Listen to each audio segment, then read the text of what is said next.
China says latest U.S. Navy sailing near Taiwan, extremely dangerous.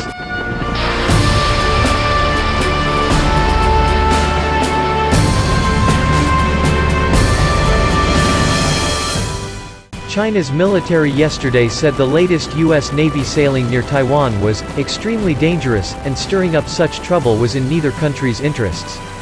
The U.S. guided missile destroyer USS Mustin sailed through the narrow and sensitive Taiwan Strait on Tuesday, the U.S. Navy said, in what have become relatively routine trips in recent months, though they always anger China.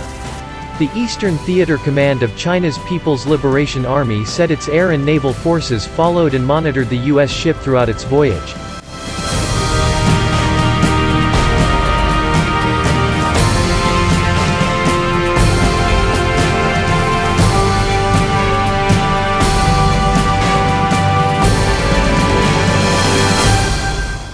Any words or deeds that cause trouble in the Taiwan Strait are not in line with the fundamental interests of China and the United States, harm the well-being of compatriots on both sides of the strait, pose real threats to peace and stability in the region and are extremely dangerous, it said.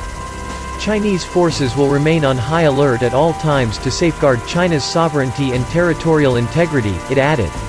Taiwan's defense ministry said the U.S. ship was on an ordinary mission and passed through the Taiwan Strait in a southerly direction.